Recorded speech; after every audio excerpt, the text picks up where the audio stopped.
La escóbula de la brújula. Dirige y presenta Jesús Callejo.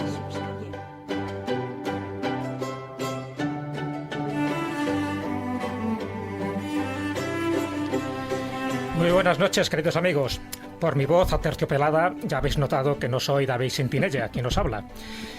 Estoy en los estudios de Radio 4G y es verdad que es algo excepcional el que yo esté ahora delante de estos micrófonos, pues otros menesteres profesionales le retienen a Sentinella en alguna parte mágica y alejada de nuestra geografía.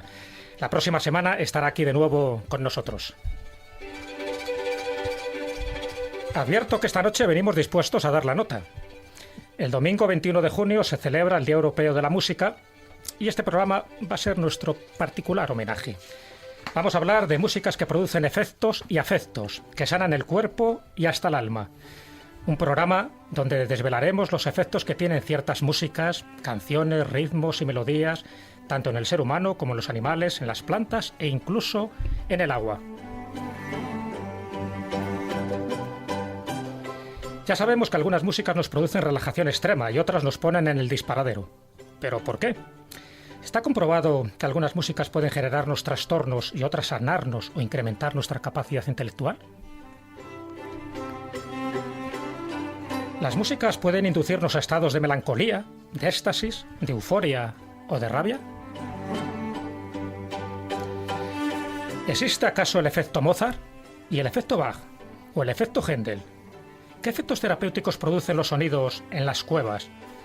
Y si tocamos esa música en las estalactitas, ¿qué produce a nosotros, en nuestro espíritu, a nuestro ánimo? Ya no digo con un cuenco tibetano. Lo sabremos en la sección de Juan Ignacio Cuesta. ¿Y cuáles son los mejores conciertos de rock de toda la historia? Esos que han generado euforia y estados alterados de conciencia entre los miles y miles de asistentes. Lo sabremos con Guillermo Díaz, nuestro crononauta particular. ¿Realmente hay músicas que pueden ayudar a que ciertos animales den más leche o que las plantas se desarrollen con más rapidez? ¿La música influye sobre las moléculas del agua? Todas estas cuestiones y más las sabremos gracias a nuestro invitado especial de esta noche, Alfonso Hernández. En fin, amigos, que hablaremos de estas músicas, de estas canciones prodigiosas y hasta milagrosas, que no solo levantan el ánimo, sino que nos pueden aliviar enfermedades o hacer que nuestras neuronas mejoren mucho más gracias a su audición, que eso ya es bastante. Así que ya veis, os presentamos un programa muy sonoro, en el cual durante 2 horas no solo os vamos a entretener con temas variados, sino que vuestra salud mental y física va a mejorar considerablemente.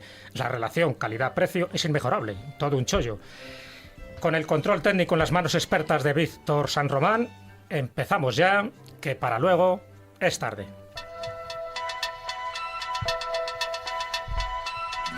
Bravo por la música que los hace mágicos. Bravo por tener comunicación. Bravo, súbditos. Bravo por árbitros, bravo por críticos, canción. Os recordamos nuestro WhatsApp, el 636-689-184. Ahí podéis mandar vuestros comentarios y preguntas, pero acordaros de poner el nombre. Nuestro Twitter, @escobuleros, y nuestro hashtag, #música-sana. Por supuesto, nuestro Facebook, La Escóbula de la Brújula. Acordaros, nuestra página oficial, no el grupo cerrado que había antes. Dicho esto, ir preguntando, porque yo creo que esta noche se aventura bastante animada, bastante sonora, bastante mágica y bastante sanadora. Y cómo no, tenemos aquí a nuestros contertulios. Alguno nos falta, evidentemente, pero no podía faltar Carlos Canales. Hola, buenas noches. Hola, Jesús, ¿qué tal? Tu música favorita, que sé que tienes bastantes, ¿te transporta a esos otros reinos que no son de este mundo? Sí, luego hablaremos del tema, porque la música se configura de una de las características que tiene es que es el mejor transportador de viajes en el tiempo. Es decir, basta con oír un determinado tipo de acorde, una música que nos recuerde algo, no tiene por qué gustarnos, simplemente tiene que recordarnos algo para que automáticamente, de manera inconsciente, nos traslademos al momento que nos evoca esa música en nuestra memoria, en nuestros recuerdos o en nuestras vivencias. Con lo cual, ya empezando por ahí, ya es algo importante. Y antes de dejar pasar a los demás, yo simplemente le diría a todo el mundo que está escuchando, es que si los refraneros o si los refranes tienen la sabiduría popular, que recuerden que uno de ellos es la música mansa a las fieras. Si hay algo más poderoso que eso, ya está bastante claro que estamos hablando de algo bastante más serio de lo que aparentemente podríamos pensar. No, desde luego, y además cuando toquemos ese asunto de la música, cómo influye a los animales, claro, no solo a las vacas, a los pollos, a los cerdos, ahí también se va a ver claramente que a las fieras, porque se han hecho experimentos en zoológicos, les influye sin ningún tipo de duda. Está aquí Juan Ignacio, ahora veremos temas que hemos tocado durante años, pero hablando es de fieras, evidente, hablando de armonía y música. Y es verdad que la música, luego lo veremos, y yo creo que con este invitado además tocaremos el tema, la música es algo que forma parte de la estructura del cosmos, es algo universal. Hay músicas de objetos, de animales, de plantas, de todo. Incluso de cualquier prácticamente cosa que tenga cierta estructura que se pueda convertir en una secuencia armónica, genera algo parecido a la música, por no decir que claramente música. Y esa es la idea, además, tocar los distintos aspectos de la música, pero en sus efectos positivos, sanadores. Exacto. Porque ya dedicamos una vez un programa a las músicas infernales, ¿os acordáis? Donde hablábamos precisamente del otro, ¿no? De cómo también la música te puede influir en estados alterados de conciencia, pero de baja vibración, y por lo tanto sí que te pueden romper esquemas, incluso hacer pasar malas horas o malos momentos. Sabemos perfectamente que la música nos puede transportar eso, a paraísos, pero también a infiernos. Y eso lo sabe muy bien nuestro querido maese Juan Ignacio Cuesta. ¿Qué tal? Buenas noches. El único músico del lugar. Que se sepa. Bueno. Es curioso lo que... Eres músico, entre otras cosas, entre las muchas habilidades que atesoras. Bueno, le llaman músico, pero músico es otra cosa.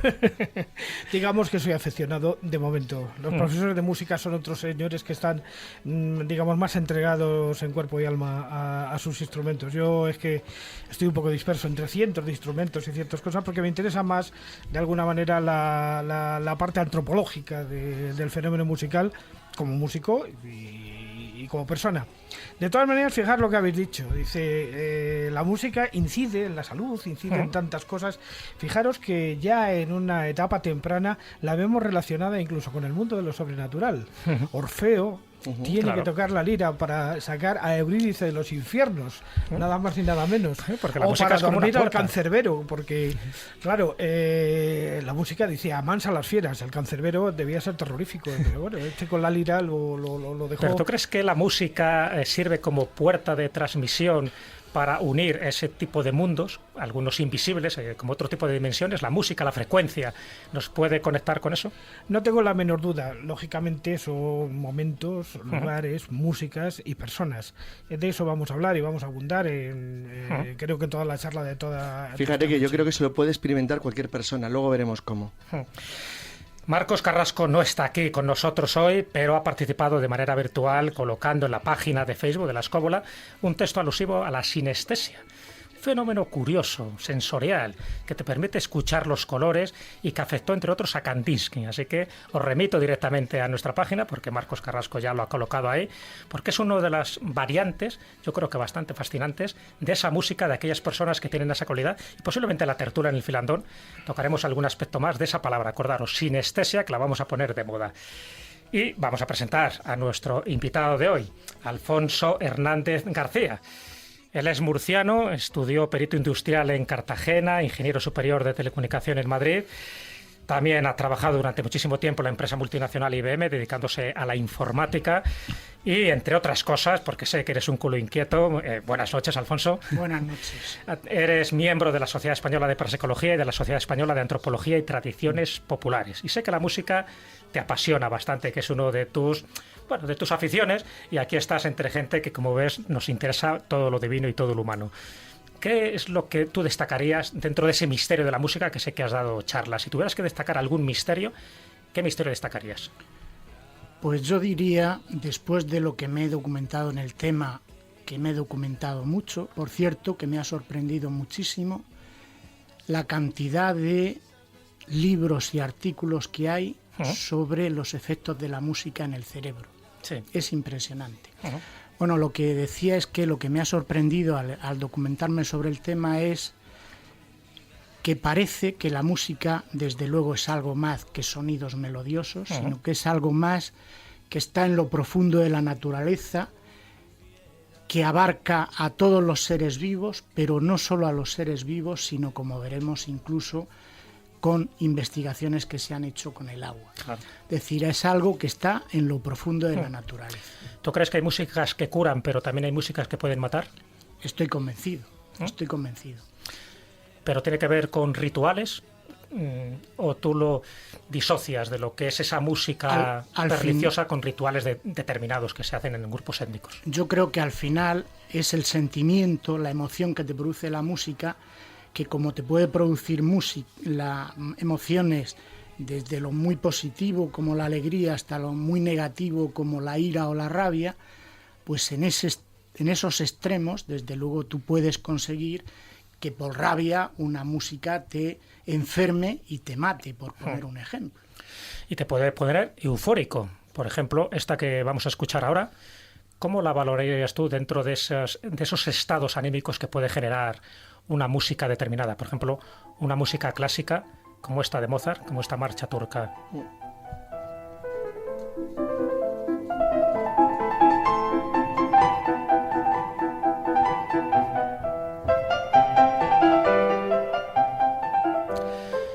Si te das cuenta, en esos experimentos que estabas diciendo, casi siempre se utiliza música de Mozart.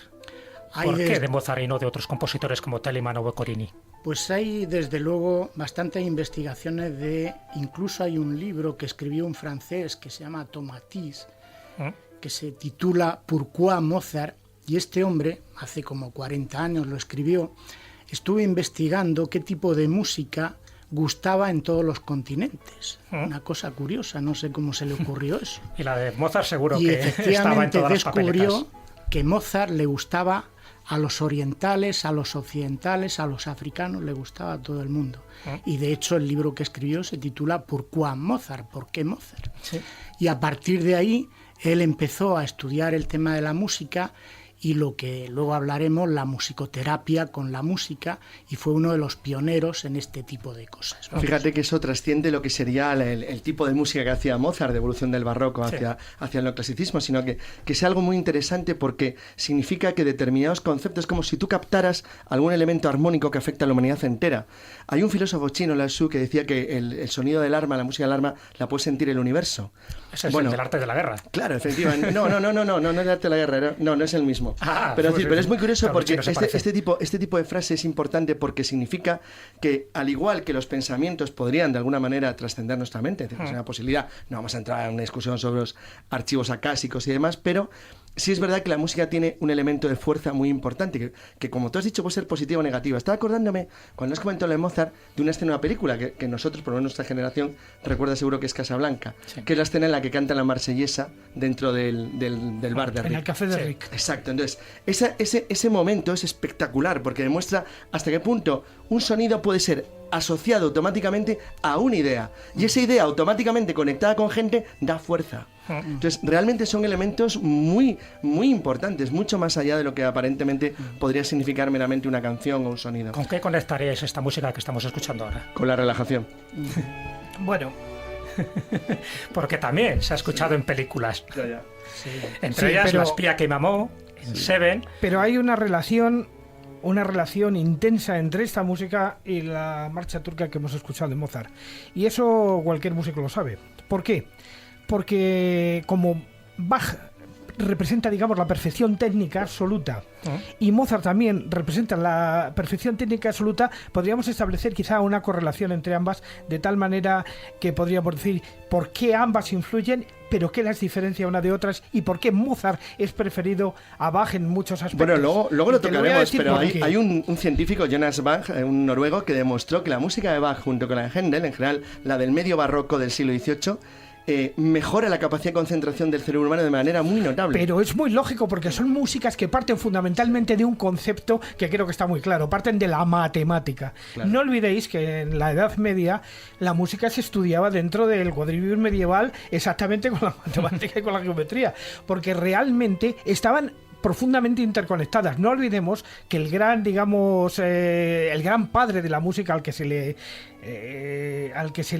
atribuye de alguna manera el descubrimiento de la armonía, no deja de ser otro que Pitágoras, cuando estaba trabajando unos herreros ahí con sus Sí, yunques. lo que pasa, Juan, que la Europa medieval tiene una aportación increíble en la historia de la humanidad, y es que dentro del proceso de cuantificación que da nacimiento a la sociedad occidental, la sociedad occidental nace porque es capaz de cuantificar las cosas, mide el tiempo. Es decir, una de las cosas que hace que es asombroso es que consigue convertir la música en texto.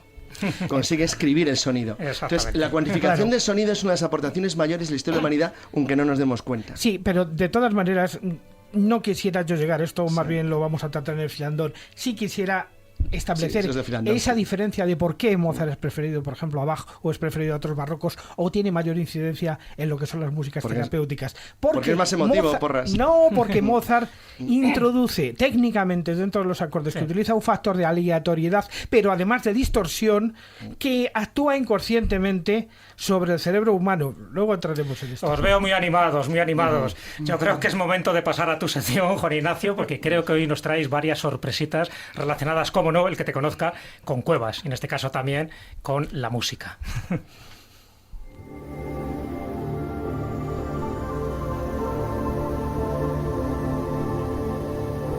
El zurrón del caminante.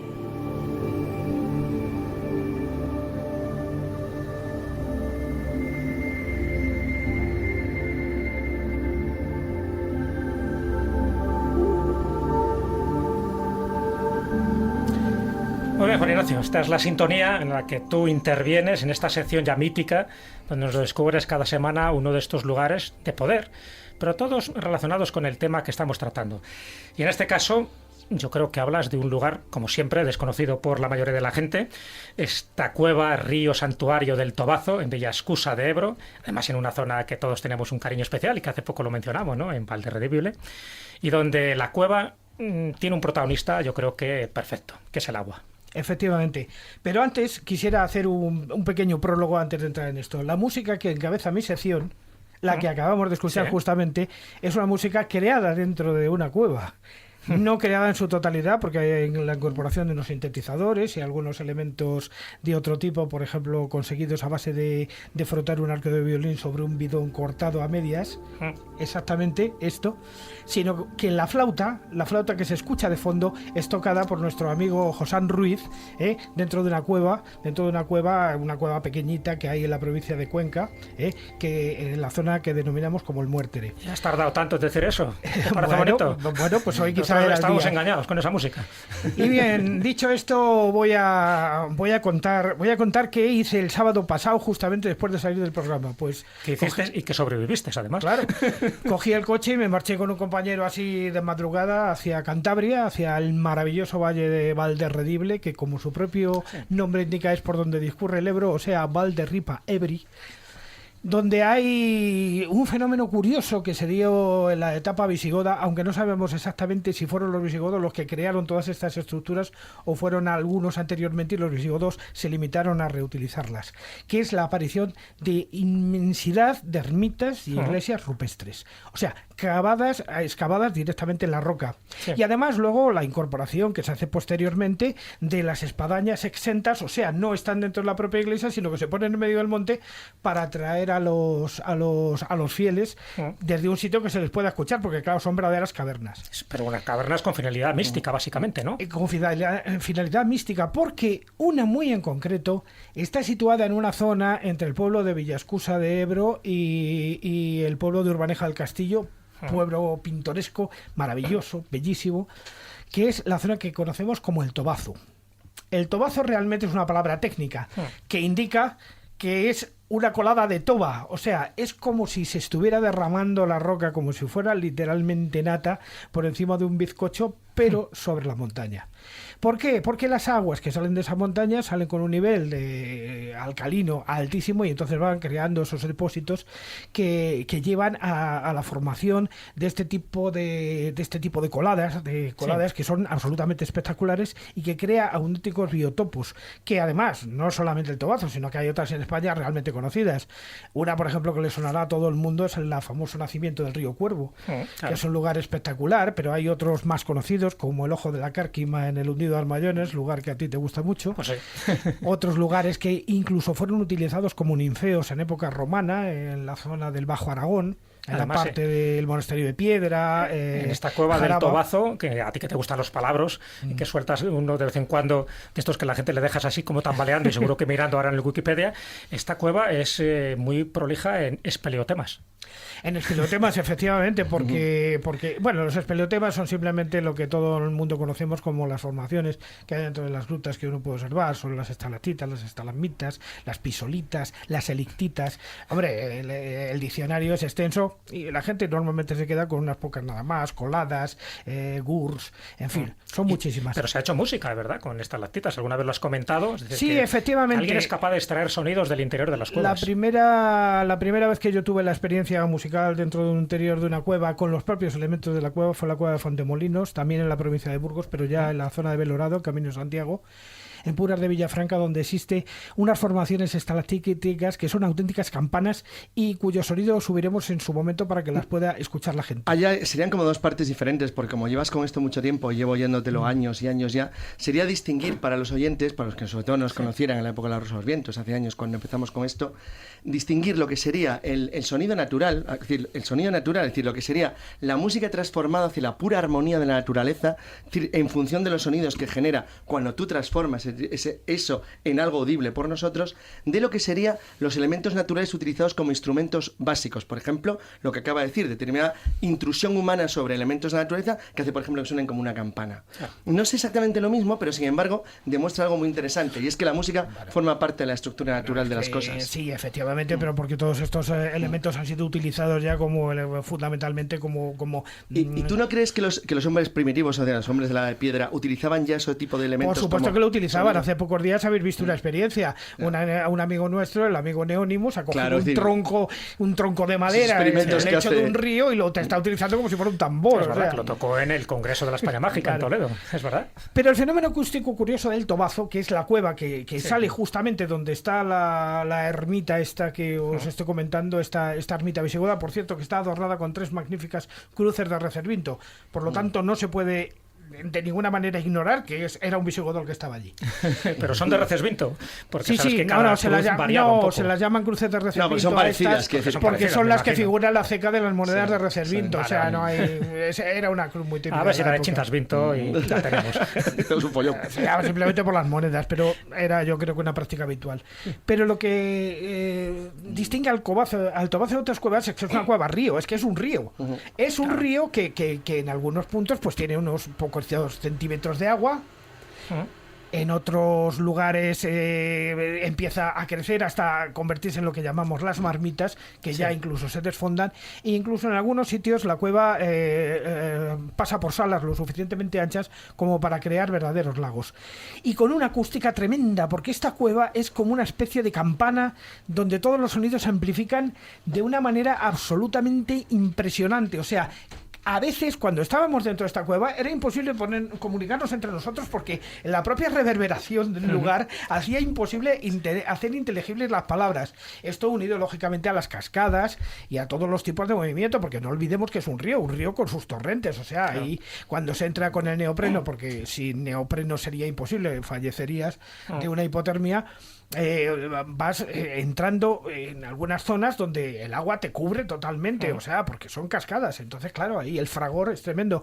Porque hay un error generalizado que dice, dentro de las cuevas, el silencio que hay. Bueno, yo todavía no conozco una cueva.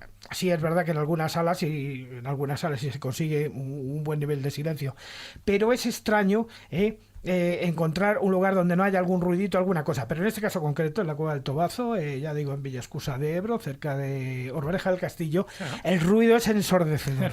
O sea que todo el tiempo que estás allí, sin embargo, ese ruido no actúa de una manera lesiva sobre los espeleólogos que estamos allí, sino que todo lo contrario. O sea, es algo que poco a poco te va envolviendo y te va llevando a ese estado que los espeleólogos conocemos bien, que pierdes totalmente la noción del tiempo, porque claro, para nosotros aquello fue como una hora más o menos y realmente habíamos estado 6. Y digo yo, una pregunta, en una de estas cuevas, en fin, estas no son tan antiguas, pero hay cuevas prehistóricas, si algún antepasado nuestro tuvo que tocar música allí, ¿con qué tocaría música? Está claro que con las estalactitas no, me imagino que con piedras tampoco, con madera tampoco, ¿puede ser con algún tipo de flauta primitiva? Sí, tenemos ya registros incluso de 45.000 años de flautas hechas con 3 o 4 agujeros, con huesos de oso, con huesos de buitres y de algunos animales. Hay incluso alguno encontrado en Siberia que está datado en 30.000 años y es capaz de dar hasta 5 notas, incluso hoy. Lo he presentado en la fotografía. Donde estuvo una buena flauta hecha con una tibia humana. Bueno, sí, las anasasis se hacían con tibias humanas, efectivamente. Eso acompañado de un buen cráneo para ver cerveza. La leyenda de la quena andina es que se trataba del fémur de la amada de un príncipe. Bueno, eso te dejaba tieso, ¿no?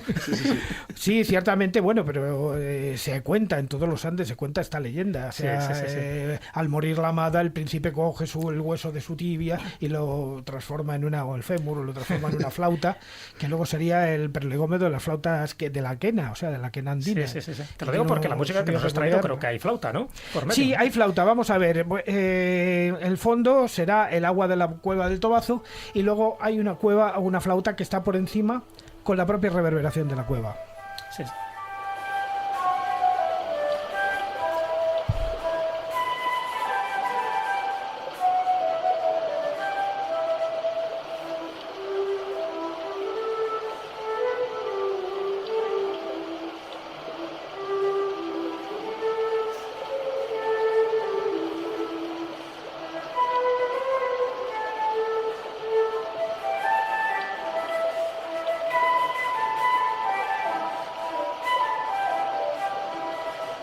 Con esta música de fondo nos vamos a nuestra primera desconexión, pero no os vayáis, que nos espera ahora una media hora trepidante a nivel musical. Ya lo veréis.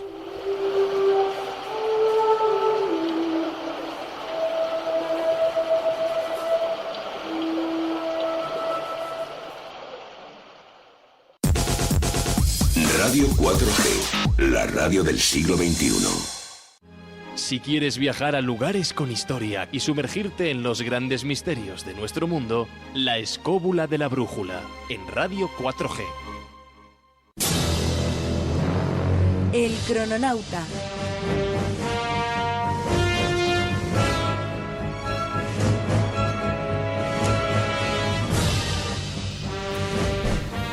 Vamos a presentar a nuestro querido Guillermo de Baskerville particular, que va por esos mundos de Dios y de Alá en busca de acontecimientos históricos importantes. A veces jugándose su pellejo, pues el condensador de flujo no siempre funciona bien. Se ha propuesto esta vez viajar a los 5 mejores conciertos de la historia del rock. Buenas noches, Guillermo Díaz. Buenas noches, Jesús, ¿cómo andáis? Fenomenal. ¿Dónde se hallan ahora tus huesos? Cuéntanos. Pues bueno, he aprovechado, ya que me dabais la excusilla, de poder ir a aquellos sitios donde más me hubiera gustado estar en mi vida, que son estos conciertos a los que me he largado, porque esto es una mini sección. El cronauta va a ir a música que sana al cronauta y al resto que le den.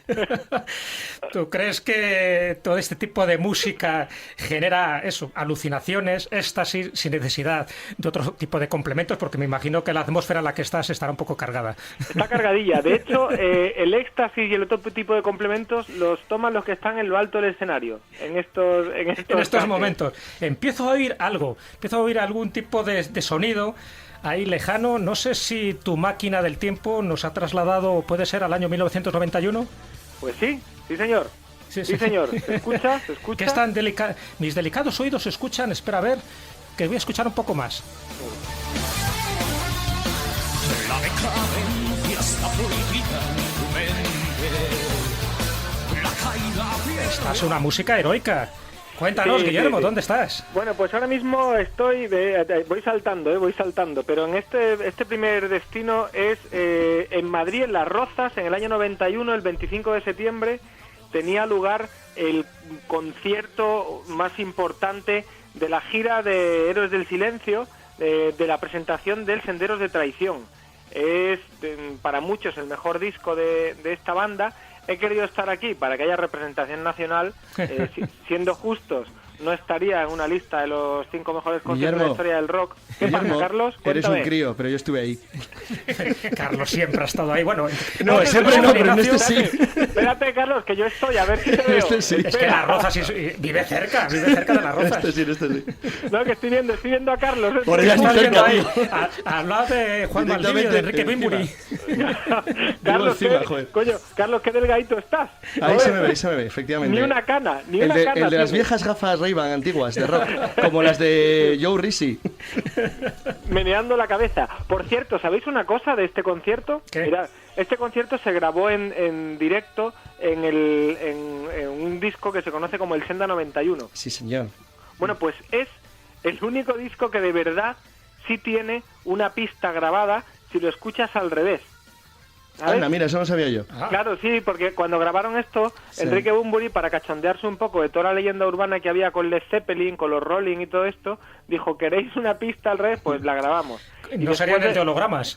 Sí, después de hologramas es. Después, porque en hologramas se contaba esa especie de leyenda urbana, ¿no? Que se podía escuchar al revés y que había un mensaje oculto. No, pero es que es cierto. Es cierto. De hecho, el mensaje dice, entre cada palabra y sílaba pronunciada como surco áspero al recorrer, quedarán mensajes sin descifrar que escondan mentiras aprendidas. Eso es lo que grabó. Como veis, Bumburi no solo en el escenario se comía cosas raras. Pon en marcha esa máquina del tiempo porque creo que nos quieres llevar a ese otro segundo concierto histórico de la historia del rock. Y esta vez ya no me suena a banda zaragozana, me suena más bien a algo británico. Vamos a Pues sí, escuchar señor. un poco. Vamos a escuchar.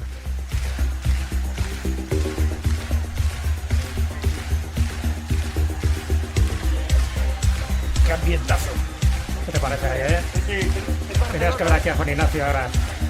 Está aquí bailando. Sí, más que con una velita, con con un mechero, pero de los de las cuevas, de esos de gas. De carburo. Esto es un himno, ¿eh? Esto es un himno. Esto lo cantaba a Cebrián. Sí, es verdad. Sí, es Depeche cierto. Mode. Los padres del rock. Electrónico puede ser, así han Sí, sido seguro. considerados, ¿no? Esto es Enjoy the Silence de Depeche Mode. Estoy en 1993, el 17 de julio en Barcelona. Se trata de la gira de presentación del que sin lugar a dudas es el mejor disco de esta banda, que es el Songs of Faith and Devotion. Como bien apuntaba Carlos, aquí como David Gahan iba de heroína hasta las trancas, pues tiene... Claro, sí, bueno, Claro que tiene estas cosas. Aquí, en este concierto no estaba Carlos. No, en este no, que era en Barcelona, me pillaba lejos. no, pero es que además aquí hay un momento del concierto en que David Gahan ha saltado al público fuera de todo pronóstico, porque además ya cuando las estrellas del rock llegan a un nivel no se pueden tirar al público. Bueno, pues Gahan se tira con la jeringuilla casi colgando el brazo. Pero ¿sabes Bueno, por qué pues, no se pueden tirar, no? Claro, ¿por qué? Porque no les dejan, joder. Está prohibido. Bueno, pues- Tienen a 50.000 managers amenazándoles de Claro, todo tipo de males. pues, Sí. ellos no esperaban que se le fuera el pistón de ese modo y se tira y vuelve a subir sin camiseta, destrozado, sube al escenario, medio se cae, bueno, lía un tinglao ahí. De hecho, después de esa gira, el batería de Depeche Mode lo dejó porque dijo, no aguanto tanta droga. Creo que como tú sabes, por antes saldrán luego, pero sabes perfectamente que nada supera la caída del cocotero de... Keith Richards. De Keith Richards. Keith Richards. Bueno, pues Alan Wilder se fue del grupo por exceso de drogas, que eso es como si te vas de un club de punto de cruz porque cosen, ¿sabes? O sea, que tú imagínate. Atentos que nos espera un tercer concierto mítico.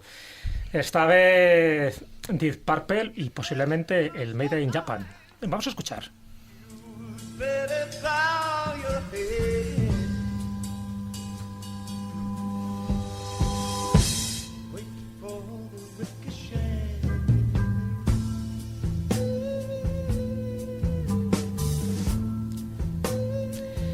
Guillermo, ¿se puede considerar a Deep Purple los pioneros del hard rock, del heavy metal?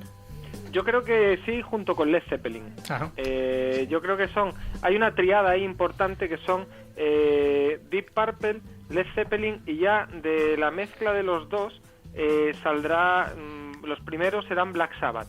Sí, Guillermo, pero tú no olvides la gran influencia que tuvieron sobre ambos señores como Frank Zappa o señores sobre todo como Jimi Hendrix. Eso está clarísimo. Eso sobre todo el mundo. Es que Jimi Hendrix les enseña mundo, sí, a qué hacer con la guitarra. O sea que por cierto, eso está clarísimo. Por cierto, Guillermo, fíjate en ese que viene por ahí, que soy yo con palomitas. No, pero fíjate que lo dice porque Deep Purple es del 68, ¿eh? O sea, eso ya ha llovido un poco, ¿eh? Claro. Por eso decía yo que eran los pioneros, ¿no? Porque son pioneros en rock sinfónico, en rock psicodélico. Bueno, incluso el libro Guinness, creo que fue en los años 70, le consideró la banda más ruidosa del mundo. Sí, y después vino y lo superó Manowar, pero porque dejaba sorda a la gente directamente. O sea, siempre hay alguien que supera. Bueno, Guillermo, y ahí desde ese túnel del tiempo que estás ahora, ¿sabes dónde andará Richie Blackmore, no? Richie Blackmore estaba en Rainbow. No, está ahora con Blackmore's Night, que es un grupo de música medieval. Tú dices ahora. Vale. Ahora mismo, con una chiquita que se llama Candice Night. Sí, me compré. Que probablemente para será su nieta, algo así ya, porque... No, me compré el CD. De hecho, el Blackmore, por el aspecto que tiene, parece que grabó la música medieval in situ. Sobre el Made in Japan, bueno, habréis visto que la cosa va mejor. Es decir, yo el viaje lo he hecho del 5 al 1. Estamos en el 3. Claro. Pero el Made in Japan, o sea, estoy en un concierto en agosto del 72 en Japón. Sí. Deep Purple no lo quería sacar, este disco, porque decían que no estaba bien del todo, no estaban muy convencidos ellos de sus directos, y acababan de contratar a Ian Gillan precisamente para mejorarlos, que fue un cantante contratado. Ajá. El Jesucristo Superstar, por cierto. Sí. Efectivamente, sí señor. A ver qué estoy escuchando ahora, a ver qué sorpresa nos traes.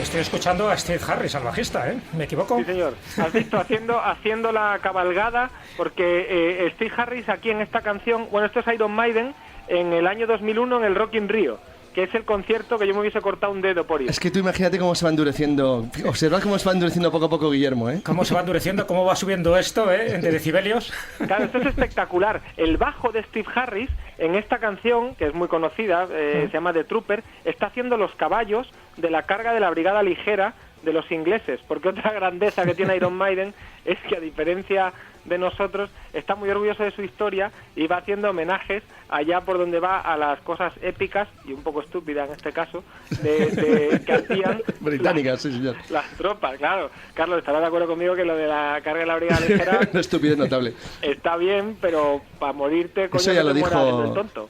Por cierto, Guillermo, ¿sabes qué bajo es, no? El de Steve Harris, el que está sonando. No es un Reaper, que conocido como el Destripador. ¿Sabes? Porque no tiene pastilla, que golpea la cuerda directamente contra la madera.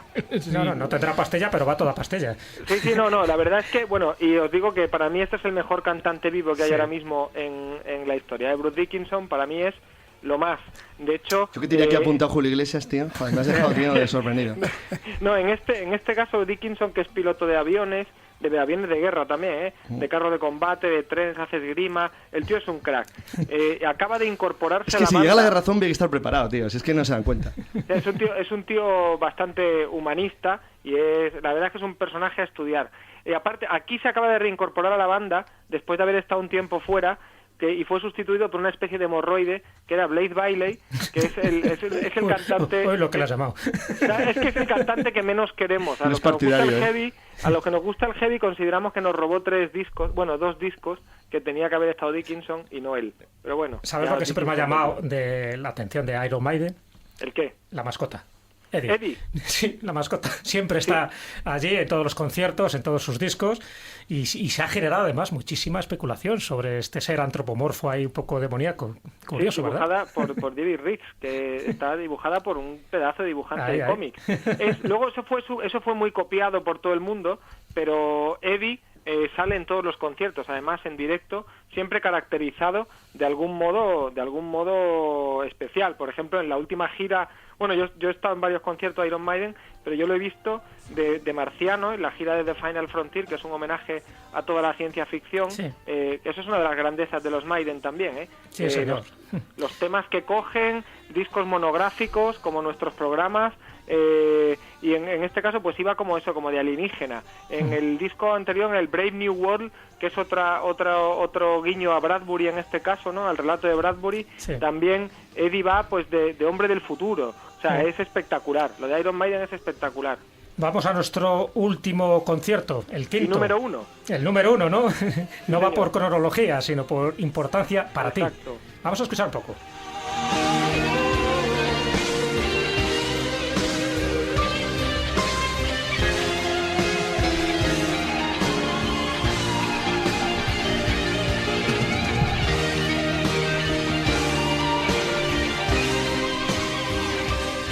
Queen, mítico Freddie Mercury, qué maravilla. Si te he dicho que me hubiese cortado un dedo por ir a ver a los Maiden al Rock in Rio, no te digo que me cortaría por ver el Queen en Wembley el 12 de julio del 86, que creo que es la noche más mágica que ha dado el rock en la historia. Así de claro lo tengo que decir. Así tal cual, tan rotundo. Sí, creo que no es Queen. A mí me gusta normalmente el rock más duro, me gustan más otro tipo de grupos, pero es que Queen para mí es un grupo de mi infancia, que es el que me metió en todo este tipo de música, y este concierto en concreto tiene 3 cosas importantísimas. Una, es la gira más importante que hizo Queen en lo que es medios técnicos, que es la gira de la Kind of Magic, del disco que fue banda sonora de Los Inmortales, además. 2, Freddie Mercury está muy bien producido, muy bien grabado, y entonces se nota la potencia de la voz de Mercury de una forma derrochadora. Sí, además creo que al año siguiente es cuando le detectan el SIDA, me parece, ¿no? Exacto. Claro, es que la tercera razón es que es la última gira de Freddie Mercury, y entonces es el caso terrible en el que un músico se retira de los escenarios en ese estado de forma, ¿no? Murió 5 años después. Parecía un anciano enteramente porque el SIDA la verdad es que lo destrozó a Mercury, pero en este caso, en este concierto, el Live at Wembley, es espectacular. Es para mí, sin lugar a dudas, el momento álgido en el que he querido terminar este viaje con mi máquina del tiempo, y aquí me voy a quedar con la máquina y lo voy a ver una y otra vez. De todas maneras, me vas a dejar que te diga una cosa, Guillermo. Dime, Juan Ignacio. ¿Cuánto hubieras dado por ver a Gary Moore antes de morirse? Por ver a Gary Moore antes de morirme, pues mira, una uña del dedo meñique del pie izquierdo. Guillermo, te tenemos que dejar aquí. Además te dejamos en buen lugar, en el estadio de Wembley, que no solo es para conciertos, sino para partidos de fútbol memorables y también para Olimpiadas. Un lugar mágico, excelente, con ese grupo, con Queen, con Freddie Mercury, con Brian May. Yo creo que no te podemos dejar en mejores manos, y gracias además por este ranking que nos has traído, que nos ha deleitado y además nos ha curado, porque ese tipo de música, digan lo que digan, para mí es muy terapéutica. Para mí también. Por cierto, Mercury, quítame las manos. Venga. Un abrazo, compañero. Un abrazo. Adiós a todos.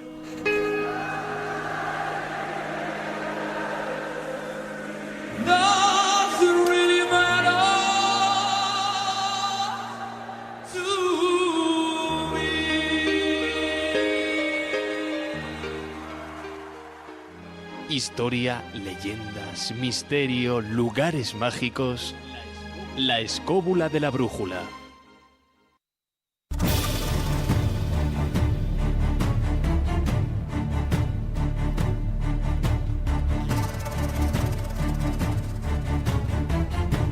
Comienza El Filandón.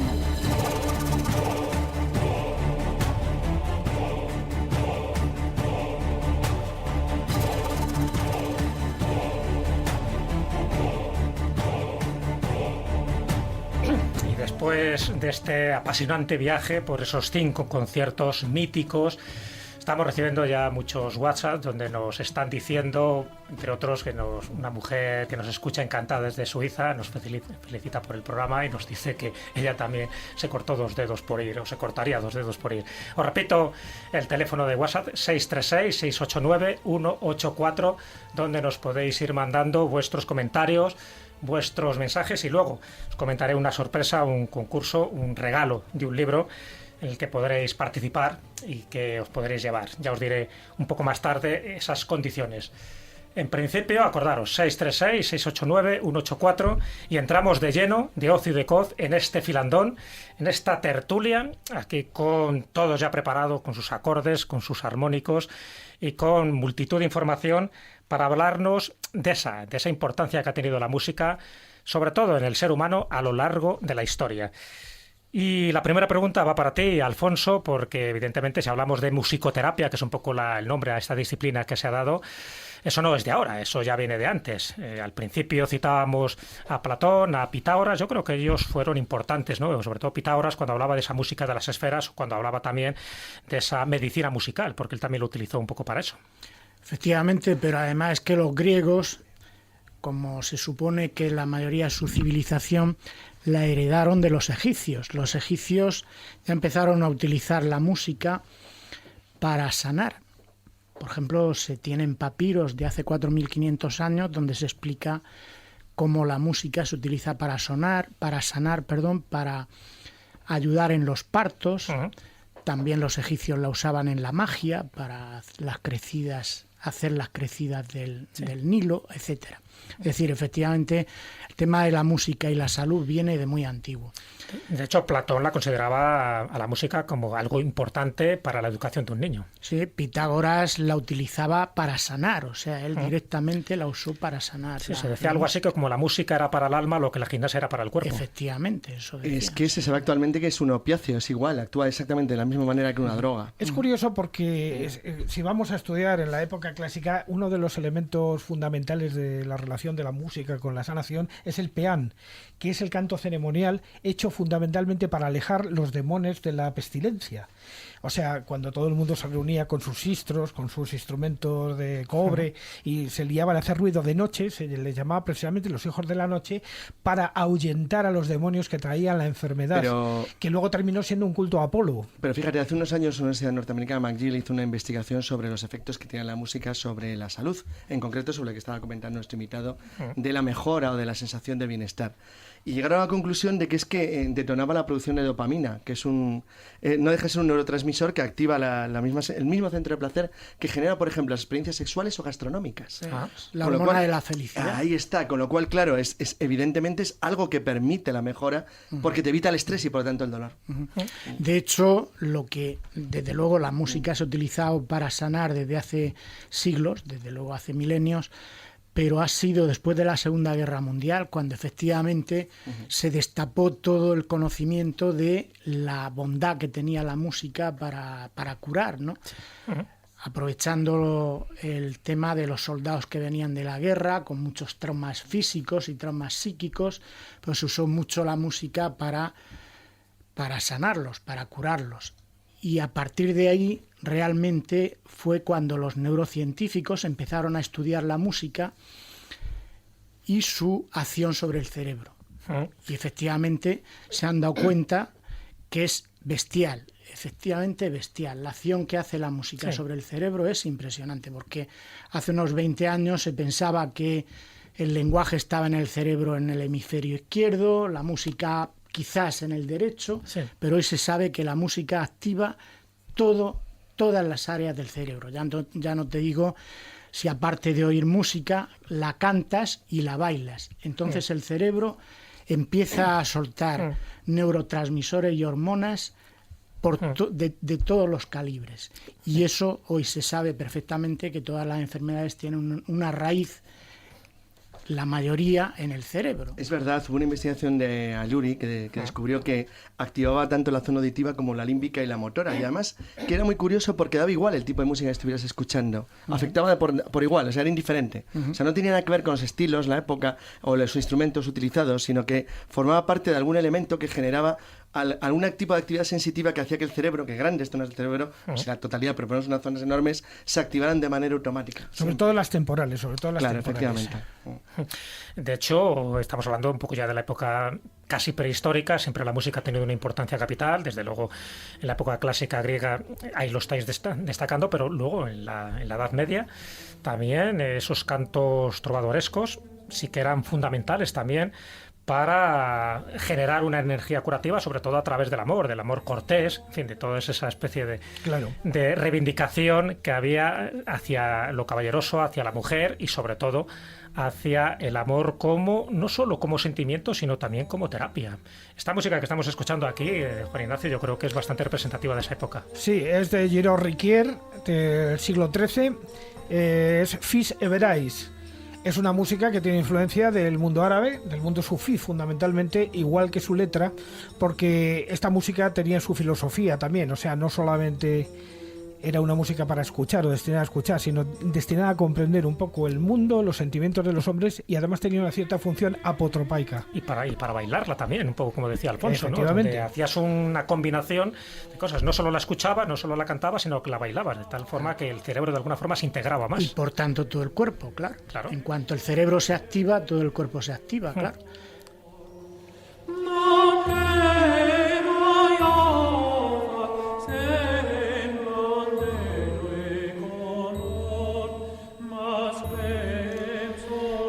Un auténtico canto de trovador, ¿no? Para que nos remite a aquella época y sabiendo también que la música no solo servía para divertir, sino también para eso, ¿no?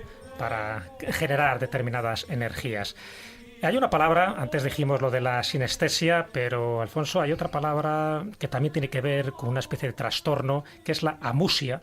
Aquellos que están inhabilitados para reconocer tonos o ritmos musicales o que puedan reproducirlos. Yo sé que algún que otro compositor como Ravel, fíjate, un compositor que tuviera amusia, pero yo creo que fue a raíz de un accidente de tráfico que tuvo. Efectivamente tuvo un accidente que le dañó el cerebro y empezó con esos problemas. Pero a pesar de eso, él pudo seguir componiendo música. O sea que él cuando la escuchaba no la procesaba bien, pero sí que era capaz de componer música y siguió componiendo música. Claro.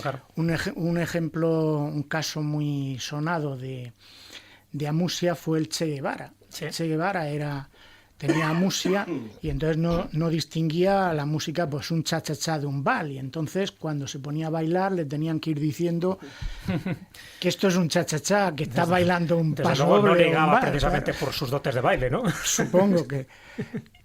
Además, se dice que alguna gente puede tener esta deficiencia cerebral de la amusia y no enterarse porque si la tiene genéticamente de nacimiento, pues él piensa que los sonidos, las melodías son así y no sabe distinguir, y solo cuando alguien empieza a irle indicando algunas diferencias de unas cosas con otras, empieza a decir, coño, pues qué raro lo que estoy yo oyendo, porque a mí no me suena como tú le estás diciendo. Y a veces mucha gente descubre que esa música porque alguien se lo está indicando.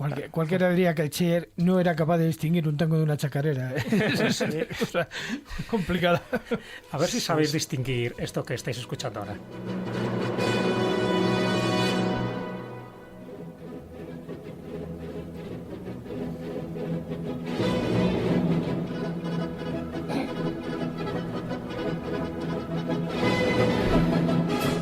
Esta obertura de Guillermo Tell, la de Rossini, aparte que fue la última ópera que compuso, luego se tiró 40 años deleitándose con la gastronomía, ya sabéis, los famosos canelones a la Rossini. Esto ha servido también dentro de la musicoterapia para decir que si tú la escuchas te aumenta tu energía vital. ¿Eso es así? Efectivamente.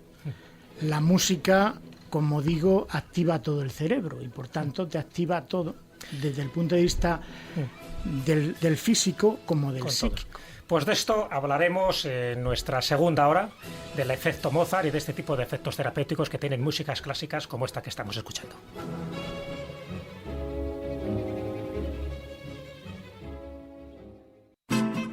La escóbula de la brújula.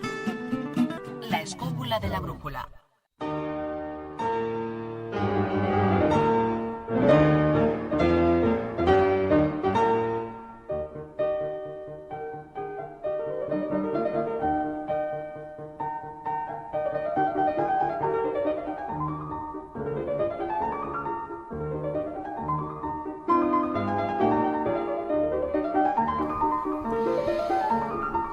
Seguimos en el filandón con Alfonso Hernández, con Carlos Canales, con Juan Ignacio Cuesta. Y estáis escuchando, para mí, una de las melodías más bonitas, pero que tiene mucha historia detrás. Ya no solo que Einstein, por ejemplo, la escuchara con bastante frecuencia, dicen que esto le sirvió para inspirarse en su teoría de la relatividad, lo cual es exagerar lo suyo, pero sí es cierto que no solo la interpretaba, sino que la escuchaba. Claro, que alguien como Einstein escuchara esta sonata, la K448 de Mozart para dos pianos en re mayor, y que además haya servido para hacer determinados experimentos con personas y con ratas, es que es algo más que una sonata. No solo es el efecto Mozart que decíamos al principio, sino que realmente algún efecto se produce en nuestros cerebros cuando la escuchamos para que muchos experimentos hayan incidido sobre los valores terapéuticos que tiene. Alfonso, yo creo que tú tienes los estudios ahí a mano. Pues efectivamente esta sonata de Mozart es muy famosa porque se hizo un experimento en la Universidad de California en el año 93, poniendo 3 grupos de estudiantes. Un grupo de estudiantes se le hizo escuchar esta sonata de Mozart, la K448, otro grupo se estuvo en silencio y otro grupo se le puso a escuchar música de relajación. Y después de 15 minutos de escuchar la sonata o la relajación o en silencio, les hicieron test de espacio-temporales. Test de inteligencia espaciotemporales, de estos en que hay que ir ordenando las figuras en volumen, sí, y ir cuadrando y diciendo pues esta es la que se parece o la que no se parece, ¿no? Bueno, pues resulta que los que escucharon Mozart sacaron una puntuación mucho más alta que los otros 2 grupos que estaban de control. Este experimento se publicó en la revista Nature y se volvió a repetir en el año 2003. ¿Sí? Los mismos de la Universidad de California lo volvieron a repetir. En este caso, además, era mucho más complicado porque eran como figuras que había que desplegarlas en el espacio, es decir, era más complicado, ¿sí?, los test.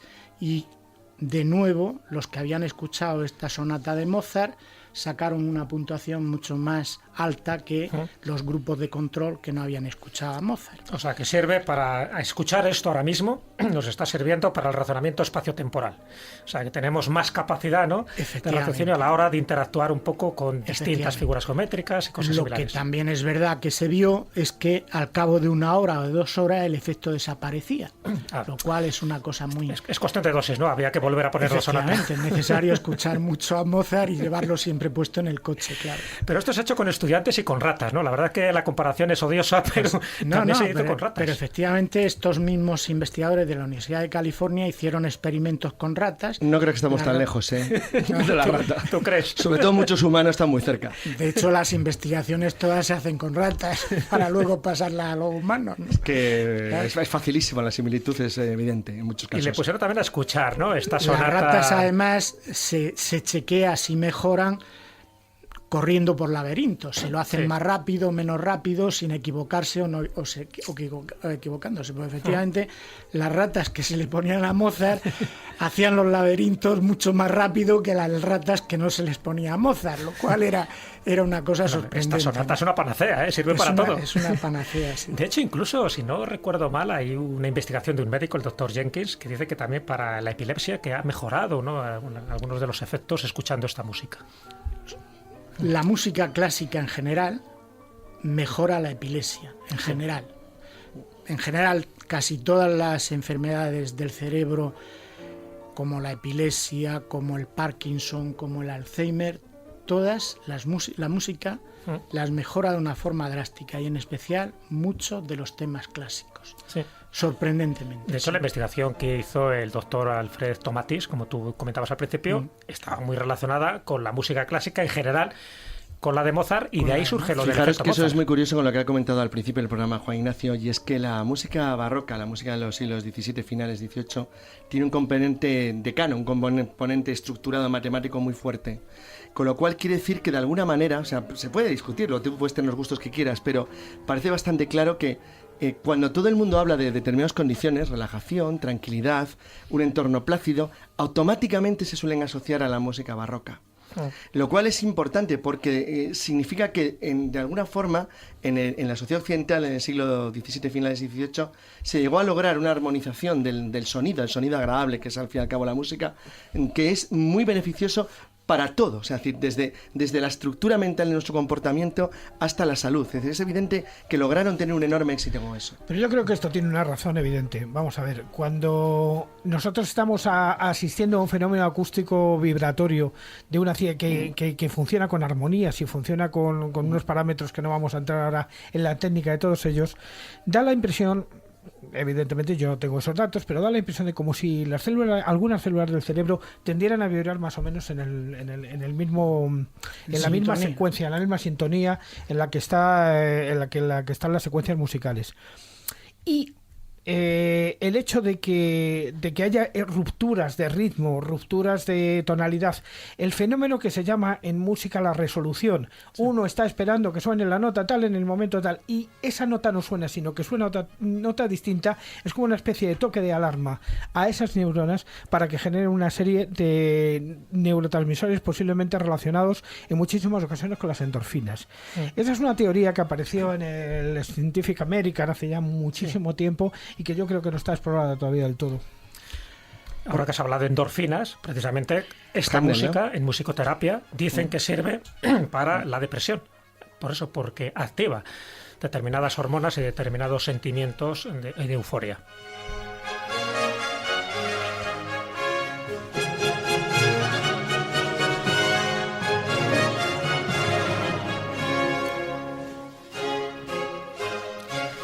La música acuática de Händel, evidentemente, que le costó lo suyo también porque tuvo sus problemas, no era muy querido en la corte. Y vas a comentar, ¿no, Alfonso, también un poco a raíz de esta especie de musicoterapia, de cómo este tipo de músicas es verdad que influyen directamente en el cerebro? Que efectivamente influyen en el cerebro, pero yo creo que hay algo más que luego veremos cuando hablemos de plantas y agua. Luego no solo es un tema de cerebro, lo que pasa es que los humanos, como tenemos un cerebro muy complejo, somos capaces de sentir esas emociones y esos sentimientos con un montón de matices que nos permiten, desde luego, desde la alegría a la tristeza o a la ira, al escuchar música. Pero desde luego el escuchar música y música que nos gusta, lo que hace es que nuestra mente y nuestro cuerpo se equilibren, se armonicen y por tanto las enfermedades se vayan solucionando.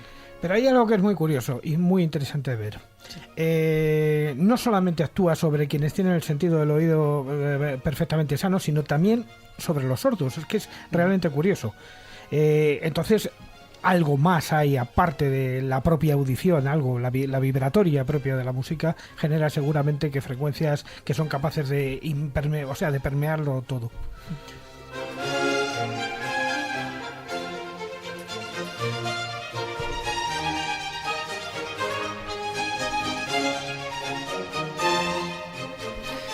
Hemos hablado de los efectos de la música en las personas y se podría decir muchísimos casos, muchas investigaciones de los años 50 en adelante. Hay muchísimas de estas investigaciones universitarias, académicas, en laboratorios, muchas hechas con personas, como estamos diciendo, pero es verdad que también con animales y también con plantas. En este caso vamos a centrarnos en la de los animales, porque yo creo que es muy interesante. Se ha hablado mucho de eso, que la música amansa a las fieras, se ha hecho experimentos en zoológicos, si no recuerdo mal, en el año 1909, en el zoológico del Bronx, se hizo una prueba musical para ver cómo reaccionaban distintos animales y creo que los orangutanes reaccionaron de una forma muy especial. Sí, efectivamente, los orangutanes seguían la música y el ritmo perfectamente, pero es que los camellos, por ejemplo, alargaban el cuello para escuchar a la música que salía por los altavoces. Yo creo que ese experimento fue el primero que se hizo con animales al principio del siglo XX, y fue el detonante de un montón de experimentos más, de investigaciones que se hicieron de música con animales, es decir, intentar ver qué efecto tenía la música, los distintos tipos de música en los animales. Se llegaron a conclusiones bastante sorprendentes a mi forma de ver. Hombre, lo sorprendente es los que se ha hecho, porque eso al fin y al cabo era ver la reacción de determinados animales salvajes, ¿no? Por eso se hizo en un zoológico. Pero sorprendente es cuando ese tipo de música se está utilizando en animales más domésticos, ¿no? Ya no solo en perros, que se sabe que reaccionan de forma muy distinta, ¿no? Según qué tipo de música, sino que también, por ejemplo, con las vacas. Se han hecho experimentos, ¿no? Con vacas en Inglaterra, y los psicólogos de la Universidad de Leicester creo que han hecho pruebas donde se han dado cuenta que con determinadas músicas, y no estamos hablando de clásica solo, pueden dar más leche, más producción.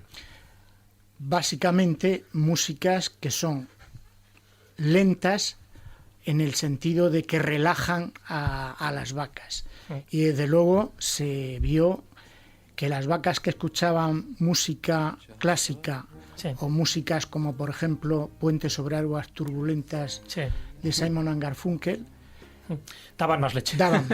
Pero espectacularmente. ¿no? Aparentemente eso tiene una razón científica lógica. Si está demostrado que la música reduce el dolor y disminuye la ansiedad y estimula la alegría y da energía, pues de alguna manera, si afecta a un ser humano, en principio debería afectar también a un animal en condiciones moderadamente similares a las nuestras. Es decir, no vamos a hablar de una mosca, hablamos de algo que sea más o menos parecido a nosotros. Así que tampoco me parece una cosa que esté tan alejada de lo que sería lo natural. No, efectivamente, para mí, los experimentos, las investigaciones que se han hecho con animales, pues es de alguna forma una prolongación de los humanos, porque los animales tienen un cerebro, es más, la mayoría se han hecho con mamíferos, con lo cual... Claro, por eso está interesante si algún día nos pudiéramos alejar hacia elementos más alejados de nuestra estructura, de nuestra estirpe de origen, sino que nos fuéramos auténticos bichos raros a ver qué se notaría con la música. Pero eso es muy difícil, porque ya las estructuras auditivas y los cerebros que comprenden esas estructuras auditivas son muy diferentes a los nuestros. Claro, pero los mamíferos la verdad es que son muy parecidos a nosotros. Bueno, ya para qué hablar del caso de los delfines. De hecho, tenemos animales que cantan, o sea, claro, los delfines y las orcas. O sea, no es... Las ballenas, el canto de las ballenas es un canto que se descubrió hace como 40 o 50 años y hoy se sabe que las ballenas no solo cantan, sino que riman entre ellas los cantos. Y además no solo eso, sino que van cambiando la melodía conforme pasa el tiempo, lo cual es una cosa extraordinaria. Hay un disco impagable que hizo el flautista de jazz norteamericano Paul Horn, que se llama Inside 1, con una orca que se llamaba Aida, en el cual él la estimula mandándole un sonido con la flauta y la orca le contesta, y entonces se produce ahí una especie de dueto entre la flauta y la orca. Es magnífico, es un disco magnífico. Los gibones, por ejemplo, que son monógamos, las parejas cantan a dúo. Y se van contestando una a otra y... Se acoplan en todos los sentidos, ¿no? Incluso también en la música. En todos los sentidos, incluso en la música. Esta música que estamos escuchando es la que se ha definido como música para ordeñar. ¿Qué le iba a decir a Lou Reed? Eso, ¿qué se le va a decir?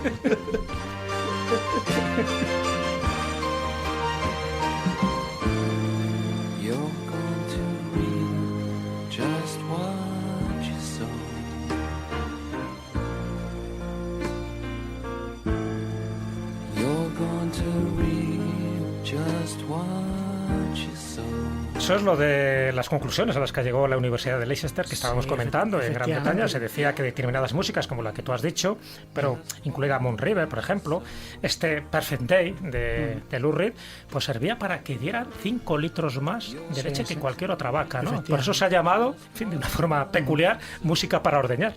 La discográfica no intentó intervenir ahí ya directamente para obtener recursos. Porque...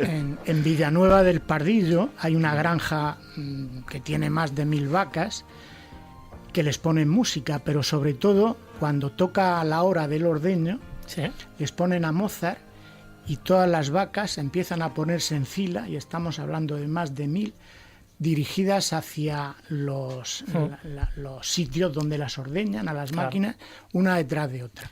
Precisamente el otro día me comentaba un conocido que en Colmenar Viejo un señor que tiene un ganadero, que tiene un rebaño de cabras, y dice que las cabras están en el monte. Y dice que cuando llega la hora del ordeño, les pone música clásica, Mozart en concreto. Y dice que entonces las cabras, pum, pum, pum, pum, se van todas hacia el sitio donde las ordeñan. Dice, y como no les ponga la música, no hay forma de ordeñar a las cabras. Cada una por su sitio, no hay forma de que se centren. Dice, y la música perfectamente las ordena para que podamos, y las tranquiliza para que las podamos Pero lo ordenar. mismo se ha hecho con criadores de cerdos, con granjas avícolas, es decir, que se está utilizando ya para más aspectos de animales y para que produzcan, sobre todo, no para deleitarles el día, evidentemente, sino porque consideran que determinados tipos de música como esta, que no solo es la clásica, ayudan a que pongan más huevos o que por lo menos no se estresen tanto. Sí, sí. La granja de cerdos, uno de los primeros que empezaron a investigar esto fue un señor de Vietnam, que tenía una granja de cerdos inmensa, y empezó a poner música para sus empleados, para que estuvieran más tranquilos y alegres durante sus faenas, ¿no? Y entonces vio que los cerdos engordaban más, con lo cual el hombre pues dijo, hombre, pues esto es un chollo, y empezó a ponerle música, y claro, todo el mundo ha ido copiando. Lo de las granjas de vacas o de gallinas es impresionante. Sí. Hay una granja de gallinas, que es de gallinas camperas, que ponen huevos, que está al otro lado en la Sierra de Gredos, al otro en Ávila, que le tienen puesta música, sobre todo de ópera. Y los huevos que producen pues son los que se comen en el Ris. La granja se llama Castafiore. Bueno, Caruso es su favorito, seguro. No, le ponen la ópera y dicen que los huevos son mucho mejores. Bueno, salen cantarines. Y es impresionante. Por eso digo que efectivamente todos los ganaderos están pensando ahora en ese tipo de soluciones para mejorar su explotación, claro, con lo cual mejorar su producción. Evidentemente, además yo creo que los datos son incuestionables. Son apabullantes. Por lo tanto, si estamos viendo que con las personas funciona, con los animales también, ¿no? Y ahí están las investigaciones, ¿también funciona con las plantas? Efectivamente, con las plantas también funciona. Y aquí ya empiezan los misterios, desde mi punto de vista. Y además hay un mito enorme sobre esto, ¿verdad? También, ¿no? Vamos a ver por esto, ahora hablamos. Pero, claro, al final los mamíferos que estábamos hablando, tanto humanos como las vacas, los cerdos, tenemos oído y tenemos cerebros para procesar la música, con lo cual seríamos capaces de ver una música alegre, una música triste, una música tranquila, etcétera. Pero las plantas ni tienen oídos ni tienen cerebro como para que puedan procesar la música. Sin embargo, se empezaron a hacer investigaciones con las plantas en los años 50 y las empezaron a hacer en la India. En la Universidad Nammalai, el jefe del departamento de botánica, el doctor Singh, ¿no? El doctor Singh, precisamente, estaba estudiando cómo era la circulación del protoplasma en las plantas, y entonces pues se le ocurrió ponerle música para ver si mejoraba la circulación. Y efectivamente concluyó, después de muchas pruebas y poniéndoles distintas músicas y a distintos tipos de plantas, que la música les influía, sobre todo música clásica y música raga de la India. La música raga parece que de forma impactante influía mejorando el follaje de las plantas, la producción de semillas, los frutos, en general, de todo, vamos. Como esto. Esto es un raga de la India, que el raga es una música folclórica religiosa de la India, pues parece que esto les influía de una forma les pone como impresionante, vamos, con lo cual las plantas crecían y producían mucho más fruto, y el hombre empezó a probarlo con arroz y con otras plantas, y efectivamente veía que la producción mejoraba de una forma impresionante con los ragas. Era mucho más con los ragas que con el sitar, ¿no? Por ejemplo, Ravi Shankar, que es lo que estamos escuchando ahora, que utiliza esos dos tipos de instrumentos. Es la hija de Ravi Shankar. Parece que con el raga siempre, ¿no? se producen mejores resultados. Porque incluso otra investigadora posterior, que empezó a investigar en los años 70, basándose un poco en las investigaciones de Singh en la India, en este caso Dorothy Retalak, que hizo una investigación en la Universidad de Denver, le empezó Además, esta señora contó con muchos medios para hacer la investigación, porque disponía de 3 cámaras controladas perfectamente en temperatura, en humedad, en luz, etcétera. Y entonces en una cámara les ponía la música, un tipo de música, en otro tipo de música, y en otro las tenía en silencio para servir de control, ¿no? Sí. Pues esta mujer descubrió que la música clásica hacía que las plantas mejoraran y crecieran de una forma estupenda, mientras que la música rock y la heavy, las plantas las volvía locas. Pues, se marchitaban, las raíces eran mucho más pequeñas, porque la mujer lo que hacía después de 15 días, sacaba las plantas, las medía, las pesaba, es decir, hizo una investigación bastante profunda. Fijaos, volvemos de nuevo a lo que hemos comentado antes, hace un rato. La música clásica, sobre todo, vuelvo al mismo, la barroca, tiene de alguna manera una comunicación extraña que tiene que ver probablemente de la existencia de un canon muy rígido con la matemática y con la estructura del cosmos, o sea, no hay otra palabra para explicarlo. Es decir, es tremendamente armónica en relación con la naturaleza. Tal vez se buscó o se encontró por casualidad, pero es que parece que hay una especie de identidad general de que tanto animales como plantas como seres humanos están relacionados con ese tipo de música. Eso te puede gustar más, menos, influir más o menos. Fíjate que a los seres humanos parece que les da igual, pero a otros seres de la naturaleza no. Es que escuchar una cosa, aquí estamos hablando de música vista desde la perspectiva del hombre. Si vuelves a colocar, por ejemplo, Víctor Bioma, vamos a ver el caso de que realmente la música no solo la hacen los hombres. Escuchad.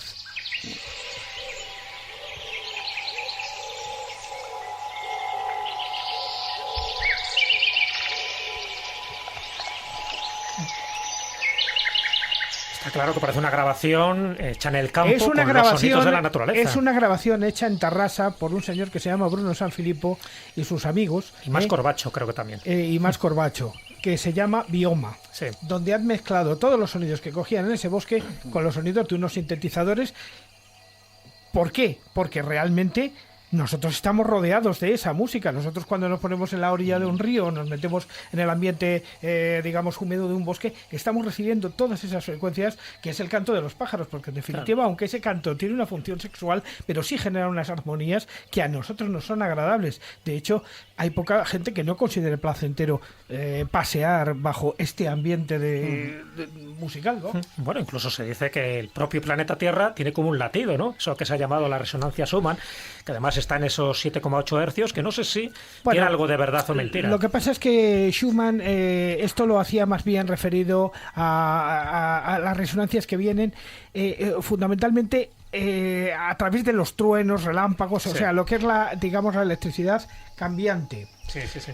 Por cierto, que aquí aparece un mito que deberíamos desmontar, porque hay muchísima gente que lee en Internet. Bueno, que hay quien lo acaba de colgar ahora en WhatsApp, claro, pero no sabemos el nombre, por eso vemos el teléfono. Efectivamente. Pero que vemos que es una cosa que está por Internet dando vueltas. Es la polémica entre la famosa frecuencia de la nota La entre los 440 o los 433 hercios, sí, que dice que se cambió en un momento dado para deslindarla de la naturaleza. Bueno, esto no es cierto, porque ya la famosa nota La, digamos, en los instrumentos antiguos, de alguna manera, en los instrumentos antiguos que se han conservado, no tenía esa frecuencia de 433 hercios, sino que es una variante, o sea, variaba entre los 400 y los 450 hercios. O sea, que realmente no podemos establecer que existe una frecuencia que es la frecuencia fundamental. Sí que en ciertos estudios hechos en las universidades norteamericanas se ha identificado, digamos, la frecuencia en la que vibra la propia Tierra, o sea, la frecuencia telúrica, con la nota del Fa. Pero con la nota de Fa en una gama de frecuencia bastante baja. Eso es cierto. O sea que esa famosa idea de que Goebbels había mandado cambiar la afinación de las flautas no es verdad. Las flautas barrocas afinan en la a 440 hercios. Fíjate la importancia que tienen los hercios, y eso que nuestro oído solo percibe. Independientemente de que luego la composición de una orquesta o la composición de un instrumento hace que se varíe entre 420, 440, 450, dependiendo de la orquesta y dependiendo del afinado de toda una orquesta. Pero bueno, ninguna conspiración ahí alrededor para intentar cambiar esa frecuencia, ¿no? Ahí tengo que decir que no. Menos mal, porque... Además, Alfonso creo que está conmigo en este... Estoy de acuerdo. Efectivamente, eso es una leyenda que se le achaca a los nazis, sí, para ver si efectivamente lograban que el mundo de alguna forma estuviera bajo su mando y cosas así, pero no tiene ningún Lo que sí sentido. que es cierto es que los nazis intentaron encontrar un rayo sónico Eso es verdad. que fuera destructivo. Pero eso sí, no forma las parte, trompetas de Jericó. pero eso no forma parte de la música. No. En lo del cañón sónico, que es verdad que se llegó a fabricar, forma parte de otro tema, que no tiene que ver con la música, sino con la utilización del sonido en determinadas frecuencias para causar destrucción o dolor o daño. Eso habríamos otro programa, que es el mundo de los mantras, Claro, de los sonidos de poder, de las viejas leyendas de la Claro, India, efectivamente. esa historia tan También extraña. son terapéuticos. O bueno, mantras para sagrados. a los que no conozcan esto y les gusta la ciencia ficción, en Dune hay un caso Claro, muy parecido. exacto, sí, Es decir, que es el sonido como elemento de fuerza de poder. Pero eso sería otra historia que nos alejaría mucho de la música, que es justo todo lo contrario. Y que comentaremos, por supuesto, en otros programas. Sí. Bueno, un poco resumiendo lo que decía el Doctor Sin, esa música, ¿no?, de raga que hemos escuchado antes. Él de alguna forma había demostrado sin lugar a dudas que las ondas de sonido armonioso influyen en el crecimiento, en la floración, en la producción de frutos, en la semilla de las plantas, y así creo que dejó constancia para que nos demos cuenta de la gran importancia que tiene la música también en esos seres vivos que son las plantas y cómo podemos potenciar su desarrollo. Vamos a hacer una nueva desconexión y dentro de poco continuaremos porque, como ves, el debate, este filandón, está de lo más apasionante y musical.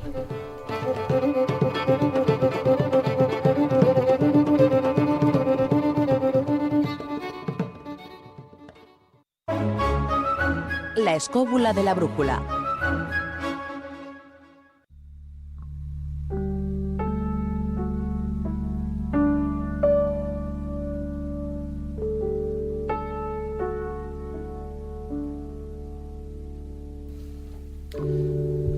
Bueno, ¿qué os está pareciendo este programa musical con multitud de cortes musicales, precisamente para poner este ejemplo de lo que decimos? No solo consiste en saber esas investigaciones y a escuchar estas músicas que todos tenéis a vuestro alcance, pero que conviene recordar, ¿no?, las que influyen en las personas, las que influyen en los animales, las que influyen en las plantas. Y a este respecto, vamos a hacer unas preguntas, no ahora, porque queremos dar oportunidad también a los que lo escuchen en podcast, que son 3 preguntas que veréis puestas a partir del lunes en nuestra página de Facebook, en la Escóbula de la Brújula, donde se regalarán 3 libros. 3 libros que son el de la sabiduría ancestral de las plantas, escritas por un servidor, y que dedico uno de los capítulos precisamente a esto, a esta influencia que tiene la música sobre las plantas. El libro evidentemente va sobre esas leyendas, sobre esa sabiduría popular que han atesorado nuestros antepasados alrededor de las plantas, y por eso también se han hecho refranes y se han hecho todo tipo de remedios terapéuticos pensando que una planta te puede matar o te puede curar en función de la dosis. Y por supuesto, pues cómo nos iba a tocar también el aspecto de la música. Así que 3 ejemplares de Sabiduría Ancestral de las Plantas vamos a regalar a todos nuestros oyentes con 3 preguntas que tendrán que ver con lo que estamos diciendo aquí a lo largo de esta noche, a lo largo de este programa de las músicas sanadoras. Así que estar muy atentos porque el lunes aparecerán esas preguntas y los 3 ganadores les enviaremos 3 respectivos ejemplares de esta Sabiduría Ancestral de las Plantas. Y comentamos muchísimas cosas, han quedado en el tintero. Evidentemente vamos a rematar un poco el asunto de las plantas, pero muchas preguntas nos están llegando, incluso comentarios, como de un escobulero que firma como Yadrat con Y, que dice que a mí la música de Neonimus me ayuda muchísimo a mitigar las migrañas, muchísimo más que el ibuprofeno o que el nolotil. En fin, cada uno evidentemente se pone con una música, se coloca también con otra música y le sirve también para curar. La musicoterapia se utiliza para aliviar el dolor, efectivamente. Claro, exactamente, por eso digo que eso está demostrado. Y comentábamos antes, fuera de micrófono, que así como se ha hecho experimentos de música en granjas avícolas, en criaderos de cerdos, también se han hecho en explotaciones agrícolas, ¿no? Efectivamente, ¿no? Igual que se pone música ahora en muchas granjas de animales, se pone también en explotaciones agrícolas, sobre todo viñedos, y se han hecho muchas investigaciones y parece que las vides crecen mejor, madura la uva mucho mejor y el vino que se obtiene mucho mejor. Incluso hay una explotación agrícola en Sudáfrica que no solo le pone la música al viñedo, sino que se la pone a las barricas. Cuando está fermentando el mosto, también le pone, como son seres vivos que de alguna forma están fermentando el mosto, también le pone la música al vino, al mosto, y resulta que el vino dicen que sale mucho más equilibrado. Y además, para comprobar esto, tienen parte de la finca con música y parte sin música, y comparan lo que sale de Fijaros una y lo que, sin sale embargo, de otro. no consigue la ciencia el determinar el por qué ocurre eso. En absoluto. No hay forma. Yo quería comentar una cosa que es importante, porque como queda poco programa, porque es una cuestión que acaba de plantear también un lector, un oyente, que me llama mucho la atención, y es qué ocurre en las sociedades humanas donde no hay música. Fijaros que hace poco un analista político internacional decía que una de las razones por las que el Estado Islámico jamás vencerá ni tendrá éxito en la historia de la humanidad es porque se autoaniquilará él solo porque prohíbe la música. No se puede vivir sin música. Sí, pero no lo saben. Sí lo saben cuando pierden. Nietzsche decía que la vida sin música es un error. Entonces, no se puede vivir sin música. Es decir, tú no puedes construir una sociedad al margen de la música y del sonido placentero con todo lo que significa, porque el elemento de degradación que se crea alrededor sería algo parecido a lo que pasa en Mordor, en El Señor de los Anillos. Es decir, hay un elemento del mal que empieza a circular en torno a ti, donde afecta a todo, animales, plantas. Decía este analista, es una de estas investigaciones estas raras, extrañas, que rozan la paranormal, pero sin embargo estábamos hablando de geopolítica moderna, que sabéis que ahora mismo el ISIS tiene un brote gigantesco de leishmaniasis. Se están muriendo, hay más de 100.000 casos ya. Entonces, claro, técnicamente lo achacan a que debido a las malas condiciones higiénicas, porque han salido corriendo los médicos y la gente de sanidad de allí por razones obvias, y la falta de higiene están generando brotes de infección que se van extendiendo progresivamente. Bueno, pues estas ideas alternativas lo achacan en parte a la falta de felicidad. Y la falta de felicidad, que entre otras está vinculada a la falta de música, genera un desorden en la naturaleza. Es decir, hay algo que empieza a funcionar mal. Y eso que empieza a funcionar mal genera un mal tan absoluto que te autodestruye. Es decir, no consigue sobrevivir. Además, hay una cosa que es muy clara. La idea ateos, la idea de Dios, siempre está asociada al canto del querubín, al canto celestial, porque de alguna manera son las armonías de las esferas que ya definió de alguna forma el mundo clásico. Se atribuye a Pitágoras, pero todo el mundo clásico. No, pero no es una broma. Es decir, es uno de los elementos más claros para identificar como demoníaco algo. Absolutamente. O sea, en el momento que tú haces eso, estás rompiendo el orden del cosmos de una manera clarísima, pero absolutamente evidente. Entonces, da igual, no hace falta hacer más. Eso mismo se destruye solo. Y digo yo que si la música influye en tantos aspectos de la vida, puede influir también en las moléculas del agua, algo tan esencial como que bebemos continuamente de ello. La música, tal como algún experimento ha demostrado, puede influir en esa estructura de las moléculas del agua. Efectivamente, así lo parece. Presuntamente. Hablamos de los experimentos de Masaru Emoto, ¿no? Efectivamente, el que empezó con estos experimentos fue Masaru Emoto, el japonés que este hombre era pues un ejecutivo en Tokio en temas de relaciones internacionales, y este hombre empezó a tener problemas en los pies, de dolores, y la medicina tradicional no se lo quitaba, y entonces se fue a beber un agua que alguien le recomendó, un colega le recomendó, que decían que era un manantial, que era agua curativa. El hombre escéptico se fue y bebió ese agua y parece que el dolor de los pies le fue mejorando. Y entonces el hombre, agradecido al agua, que le había curado ese dolor que nadie le quitaba, pues empezó a estudiar el agua. Y entonces lo que hacía era coger muestras de agua de distintas fuentes, las congelaba, las ponía bajo un microscopio y las fotografiaba. Y entonces viendo qué tipo de cristales hacía esos diferentes tipos de agua que él cogía, ¿no?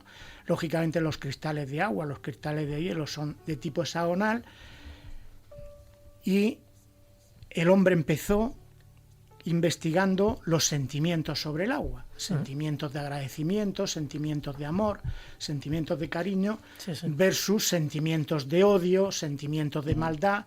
Y entonces se daba cuenta que cuando le enviaba sentimientos al agua de te quiero, te agradezco lo mucho que haces por mí, y cosas así, pues el agua cristalizaba maravillosamente en cristales perfectos hexagonales, mientras si le decía al agua te odio, eres una maldita, y cosas así, pues el agua no cristalizaba, aparecía totalmente desestructurada. Pero no solo lo verbalizaba, sino que a veces también ponía palabras en los frascos. Efectivamente, incluso le ponían los frascos letreros te odio o te amo, y efectivamente fíjate que eso que es la fuerza esta no descubierta por la ciencia, pero que parece claramente que la música tiene, que yo sigo insistiendo que tiene que ver con la estructura del universo de alguna manera que aún no conocemos. Hay un estudio muy interesante de dos investigadores, Kuhn Hansel y Zepnik, que hace unos años empezaron a investigar sobre lo que ellos llamaban los golpes de reminiscencia, o los golpes de recuerdo. Ellos consideraban que las estructuras sociales necesariamente se anclan, es decir, que nuestras preferencias, nuestras emociones, los elementos que forman nuestros recuerdos y nuestra propia autobiografía, es decir, se sostienen fundamentalmente en elementos no tanto de estudio, de análisis o de recuerdo, como de música. Es decir, que las músicas forman parte esencial de nuestra capacidad de retroceder hacia atrás en el tiempo y de vincularnos a nuestra propia historia, de manera que una sociedad que tiene un gran cariño por la música, y que la cuida y que la protege y que dedica a ella una enorme cantidad de información en la niñez, es casi con seguridad una sociedad culta y libre en el futuro y mucho más imaginativa e ingeniosa. Y además lo interesante es que, bueno, esto no lo hicieron ellos, sino que se hizo luego un estudio que dio una especie de elemento paralelo sobre la enseñanza de la música entre los niños y la capacidad que luego esa sociedad tenía para crear patentes, alto nivel de desarrollo, bienestar humano. Clavado, no fallaba nunca. Es decir, había una relación directísima entre el conocimiento musical por parte de los niños y la creatividad, la calidad de vida, el bienestar o el índice de desarrollo humano. Entonces, eso, el que haya gente que lo ignore, pues son sociedades que van abocadas a un fracaso eterno. Y digo yo que, claro, si estamos hablando de estos experimentos, las pruebas son evidentes, y si en el agua influye tanto, además eso a mí particularmente me preocupa, de que un pensamiento, una intención, una música, una palabra puede influir tanto en el agua, porque en el fondo dicen que estamos compuestos del 70% de agua, pero no solo nosotros, sino el propio planeta. Claro. Así que algo que pueda afectar al agua nos puede afectar directamente a nosotros, para bien o para mal. Efectivamente, pensamientos positivos nos tienen que afectar si afectan al agua, puesto que somos el 70% de agua. Claro. Pensamientos positivos igual. Por eso se insiste en que los pensamientos positivos parece que crean una ola beneficiosa alrededor nuestra, y por eso yo lo ataño más a algo como una conciencia global, que ese proyecto de conciencia global trata de comprobar. Pero volviendo a lo de los experimentos de Masaru Emoto experimentó con sentimientos de odio o de amor, pero también experimentó con música, y entonces cogía una botella, echaba agua en la botella y le ponía unos cascos a la botella y les ponía música. Y empezó a ver cómo eran los cristales que en función del tipo de música se producían. Y descubrió que la música clásica, música de Beethoven, música de Bach, producía cristales impresionantes. Siempre igual. Igualmente, igualmente que Mozart siempre. Pero igualmente, fíjate que la música folclórica japonesa también producía cristales impresionantes. ¿Y una sevillana? No lo practicó. No lo puso porque supongo que no conocía las sevillanas. O con una jota aragonesa. Pero sin embargo les ponía heavy metal y el cristal desestructurado, no cristalizado. O sea, que algo parecido a las plantas, ¿no? Luego algo parecido, luego aquí hay algo en el fondo. Armonía universal tiene que ver con el cosmos. Está claro, la estructura matemática son... Hay algo que está en lo profundo de la naturaleza, que es lo que yo decía al principio, que la música transmite. Había un ejemplo, decir, que pusieron hace tiempo, decir, que daba igual que te gustara un tipo de música u otro. No había nadie en el mundo que no le gustara el canon de Pachelbel. Es imposible que no te guste. Pero fíjate o que... el adagio de Barber, por ejemplo, también es muy conocido. Que hay algunos desarrollos, sobre todo a partir de la aparición, precisamente, decíamos antes, de Vasily Kandinsky, con lo que nos ha mandado Marcos. Sí, la sinestesia. De un cierto tipo de música que nace fundamentalmente en la época de Kandinsky con Erik Satie, que al final se iría desarrollando en el tiempo hasta llegar a lo que estamos escuchando ahora. ¿Puedes subirlo un poquito? ¿Qué es? Brian Eno. Bien, es, por poner uno de los ejemplos de lo que se llama la música ambiental o música ambiente, que es una música que no funciona con la tonalidad ni con el ritmo, sino lo que más importa es crear una atmósfera, crear una textura. Que eso lo vincula a los olores y a los colores, que es algo interesantísimo. De hecho, este experimento de Brian Eno, que es, digamos, el que inventó el término ambient, se llama música para hospitales y aeropuertos, que es una música que no se escucha, pero que está influyendo sobre la presión sanguínea y sobre todo sobre las alteraciones nerviosas de la gente que se pone agitada dentro de grandes acumulaciones como metros y cosas así. Hombre, decir así como anécdota simplemente que Brian Eno también es el inventor de las carátulas del Windows 98 y de otros Windows que hay por ahí.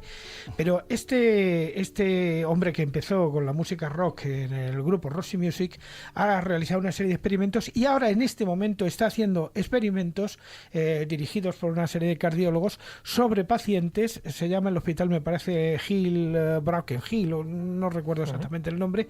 Se está haciendo ahora mismo experimentos claros sobre pacientes cardíacos y tal, para ver si mejoran sus constantes con el uso de este tipo de música.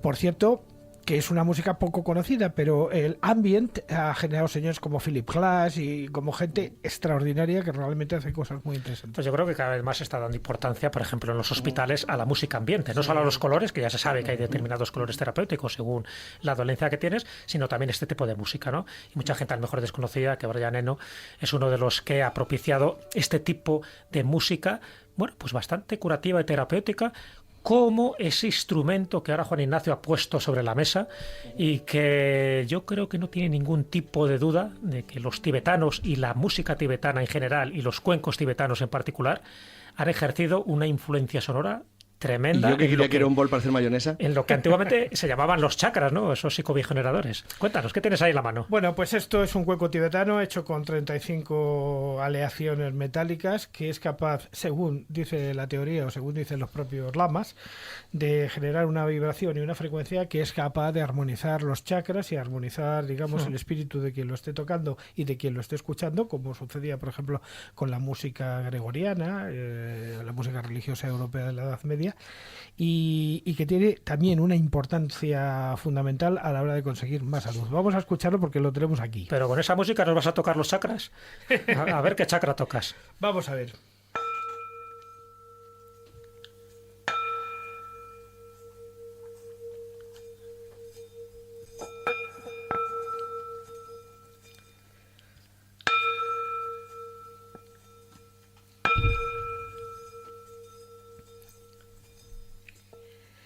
Bien. Los conciertos que se hacen normalmente a base de cuencos de este tipo, que se utilizan cuencos de cuarzo, cuencos de metales y cuencos e incluso otros instrumentos parecidos, con gente que se dedica a ello, como por ejemplo Enrique Carriedo, son conciertos curativos, se llaman conciertos curativos. Si son curativos o no son curativos, quizá habría que demostrarlo científicamente, pero lo que sí que es cierto es que de ellos sale la gente muy relajadita. Uno de los que los utilizan con más frecuencia es Luis Paniagua, el español Luis Paniagua, que hace esos conciertos absolutamente curativos, no solamente con eso, sino con su lira, que la llama la lira de los dioses, donde se utiliza esto y además se utiliza la voz. La voz generando armonías, como lo hace Neonimus y como lo hace otros, para conseguir precisamente esa armonización. Con el cuenco tibetano se puede trabajar con la voz también. Sí, estás intentando girar con un trozo de madera alrededor del cuenco tibetano, supuestamente para que salga una vibración. Lo que pasa es que a mí me contaron en Nepal, que yo me compré un cuenco tibetano y una campana tibetana en Nepal, y me dijeron que también influía mucho la altitud. No se oía igual si estás a 1000 o 2000 metros que estás a ras del mar. Hombre, ciertamente. Y dentro de una bóveda de una iglesia románica esto es tremendo, porque también cuenta un poquito con la reverberación de los lugares en donde se está aplicando. Aparte de que este es uno solo, pero si se utilizan varios generando armonías, el efecto es verdaderamente impresionante. Tú, me imagino, Alfonso, que la música tibetana también la conocías, y yo he visto no solo conciertos de cuencos tibetanos, sino que también a veces los colocan a lo largo del cuerpo, posiblemente a lo largo de los chakras, porque se armoniza, dice, con esta vibración, con este sonido, se armonizan esos chakras, que para que los oyentes no se entiendan, es una palabra sánscrita, pero que está haciendo referencia a determinados órganos, a determinados puntos neurálgicos que tiene el ser humano, y que si uno de esos está desequilibrado, ahí viene una enfermedad. Dice que cada vibración de cada cuenco servía para armonizar eso. No sé si eso tiene algún fundamento científico. La verdad es que no tengo ni idea, pero no cabe duda que todo lo que nos entre en el cerebro y nos ayude a equilibrar y armonizar tiene que ser curativo. Claro. Hombre, también hay una componente que hay que analizar en todo esto, y es la aceptación de un tipo de música como música propia. O sea, el encontrar un cierto, ¿cómo diría yo?, repitamos la palabra armonía entre lo que se está escuchando y uno mismo, de tal manera que habrá personas que realmente experimenten una mejora física o una mejora de su salud ante la música gregoriana o ante una música o un cantejondo o vaya usted a saber, ante una danza de todo tipo. No olvidemos, por ejemplo, la obra, por ejemplo, de Gurdjieff, que mediante las danzas y las armonías que se generaban con los pianos que trabajaban con Tomás de Harman, crearon nada más que un instituto para el desarrollo del hombre que todavía no ha desaparecido, sino que está trabajando y realmente ahí se está trabajando con sonidos y con movimiento. ¿Conocéis lo del Instituto Monroe? ¿Cómo Sí, se bueno, trabaja yo con lo- sonidos precisamente para sí. entrar en determinadas frecuencias cerebrales? Yo lo utilizo habitualmente. La teoría del Instituto Monroe, en general, es que nosotros somos capaces de generar una serie de frecuencias que son activadoras de las ondas alfa. Las ondas alfa, que son las ondas más bajas, que son las que se producen cuando estamos en el estado de duermevela. Y eso, activándolas y escuchando cierto tipo de armonías, nosotros conseguimos mayor creatividad, mayor capacidad de concentración, capacidad de meditación y además mejora bastante nuestra salud. De hecho, es lo que se llamaríamos la música binaural, que precisamente músicos como Brian Eno y algunos otros, como por ejemplo Philip Glass, por ejemplo, interesante es la película Koyan Skatskin, donde aparece frecuencias de este tipo, incluso con armonías de las que se generan con el software que proporciona el Instituto Monroe, son utilizadas y la gente efectivamente consigue unos ciertos logros en lo que es la paz interior. Bueno, por desgracia estamos terminando este interesantísimo filandón, pero no quería que terminara sin conocer la opinión de nuestro invitado sobre uno de sus principios básicos del esoterismo universal. Dicen que es esas leyes del Kybalión, y la tercera ley del Kybalión dice que nada está inmóvil, que todo se mueve, que todo vibra, y lo ponen como una ley universal, es decir, con independencia de que tú lo creas o no lo creas, ¿no? Otra de las leyes es lo que está arriba, es lo que está abajo. Pero ¿tú crees de verdad que todo se mueve, que nada está inmóvil tanto en nuestro planeta como en el ser humano, como en el universo, y que realmente todo vibra, que somos vibraciones? Lo único es que según qué vibración somos más densos o somos más espirituales? Probablemente. Yo lo que pienso es que desde luego estamos inmersos en una conciencia global en el que todo lo que ocurre realmente nos está conectando. Y relativo a la música de la que estábamos hablando, la música es uno de los medios que conecta dentro de esa conciencia global pues a lo que hemos hablado, personas, animales, plantas y en general a todo el universo. El agua, que lo hemos comentado, pero en general a todo el universo. ¿Tú crees que al final, como han dicho más de un filósofo, el lenguaje universal realmente es la música?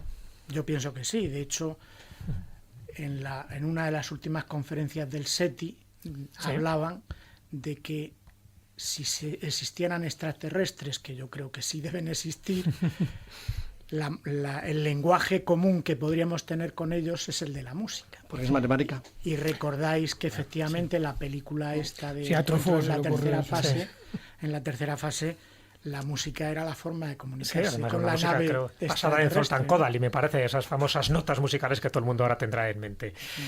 Alfonso, el tiempo se nos termina. Darte las gracias de verdad por tu presencia, por estos conocimientos que nos has transmitido y que desde luego has enriquecido muchísimo en una tertulia donde yo creo que lo que se intentaba transmitir era precisamente eso, ¿no? Que la música tiene mucha más influencia de la que pensamos. Pues gracias a vosotros, encantado. Muchas gracias, Alfonso, de verdad que ha sido un placer. Carlos, dentro de unas horitas me parece que tenemos un viaje, una ruta por el Real Jardín Botánico, ya que estamos hablando de plantas. Y Juan Ignacio viene también, creo. Un Así servidor que también. mañana con la Asociación Juan Antonio Cebrián, hoy que estamos aquí 3 componentes de la tertulia de la Rosa de los Vientos, la quinta C y 2 de los 4 Cs, pues bueno, pues es una manera, como hacemos todos los años, de homenajear al gran maestro Juan Antonio Cebrián. Esta vez en este viaje que hacemos por los jardines de Madrid, es el Real Jardín Botánico, y allí estaremos a las 11 de la mañana. Y bueno, pues 11 y cuarto para empezar la ruta sobre las 11 y ahí media, contaremos pues un montón de anécdotas sobre lo que es Era y es realmente uno de los sitios más bonitos. Sí, pero sobre todo para explicarle a la gente que vive en una ciudad que tiene cosas que no va a ver y que son absolutamente fundamentales para entender el mundo. Y que le vamos a contar nosotros, además. Además, sí, porque hablaremos de Linneo, de las distintas expediciones botánicas, entre ellas la de Malaspina y más cosillas. Carlos, si te tuvieras que quedar con una música de todas las que hemos comentado, de aquella que para ti es tu música fetén, tu música tótem, tu música terapéutica, ¿cuál Oigo sería? de todo, pero yo trabajo con música de fondo y normalmente es música barroca. En general. No, en general no, oigo todo, oigo absolutamente de todo, de todo tipo de música. Pero reconozco que, bueno, normalmente escucho rock clásico y rock moderno en general, pero para trabajar y para relajarme, sí, yo utilizo normalmente música barroca. Y seguro que Vivaldi. No necesariamente Vivaldi, pero vamos, en general, no, soy además bastante original en algunos casos, ¿no crees? Muchas gracias, Carlos. Nada, hasta mañana. Y Juan Ignacio, ¿qué te iba a decir? Que tú no sepas alrededor de la música, pero hay una frase de Nikola Tesla que creo que tú conoces y que yo creo que de alguna forma resume todo lo que hemos comentado a lo largo de esta noche. Él decía, si quieres encontrar los secretos del universo, piensa en términos de energía, frecuencia y vibración. ¿Opinas lo mismo o añadirías algún dato? Sí, opino lo mismo. Además, estabas preguntándole a Carlos cuál sería su música. Yo te voy a decir cuál es la mía. ¿Cuál es la tuya? La mía, que yo recomiendo, bueno, yo prácticamente soy omnímodo, o sea, que me toco todas las músicas. Todas me gustan, todas me interesan, incluso las más horteras que se pueden hacer, incluso las más nefastas. Pero hay una en concreto que creo que es capaz de mejorar mucho a las personas y sobre todo su salud, que es la música coral. Si uno puede cantar en un coro y puede enfrentarse a esas armonías, ya sea cantando a Beethoven, ya sea cantando a Mozart, ya sea cantando cualquier otra cosa, indudablemente va a experimentar algo realmente, va a adquirir un instrumento que le va a ser muy útil a lo largo de su vida y además lo va a agradecer si lo hace. Muchas gracias, Juan Ignacio, por ese consejo y por tu participación. Perdona, y por eso yo recomendaría a la gente que vaya a los karaokes. Por ejemplo, mira, un buen consejo también. Porque es cuando uno se equilibra cantando y escuchando la música. Bueno, amigos, antes de dejaros con un trozo, una escena de película que os he reservado, recordaros lo de los 3 ejemplares que se van a regalar de Sabiduría Ancestral de las Plantas, editado por Arcopress. El lunes pondremos 3 preguntas y que tienen que ver con el programa de hoy. También recordaros que en breve, el día 26-28 de junio, va a haber unas terceras jornadas solidarias en Jaén. Para todos aquellos que estéis interesados, acudir a estas jornadas donde participará pues gente prestigiosa del mundo del misterio, desde Moisés Bailón, a David Mulé, Miguel Ángel Ruiz, Mariano Fernández Urresti, Óscar Fábrega, un servidor, en fin, unas jornadas interesantes. Y también recordaros lo de los cursos de verano de la UNED, tanto en Motril como en Palma de Mallorca, dirigidos por Ana Vázquez Ois, que la conocéis de sobra porque ha estado ya en 3 programas de La Escóbula. Tanto en Motril como en Palma de Mallorca serán en el mes de julio, ya lo comentaremos y además lo pondremos en nuestra página, pero para que lo tengáis en cuenta. Y me despido con esa frase que decía Kurt Cobain, que la música es sinónimo de libertad, de tocar lo que quieras y como quieras, siempre que sea bueno y tenga pasión, que la música sea el alimento del amor. Y alguien que entendía de ese alimento fue Bob Marley. Os dejo con una secuencia de la película Soy Leyenda, en la que Will Smith explica los efectos de dicha música, porque Marley creía que su música era eterna y podía curar el odio y el racismo. Hay que dar brillo al mundo, hay que iluminar la oscuridad. Hasta la próxima semana, amigos. Es muy guapa. ¿Cómo se llama? Marley. Se llamaba Marley. Bonito nombre. Sí, se lo pusimos por Bob Marley. ¿Quién? El cantante. ¿Damien? Su padre. Su padre. No.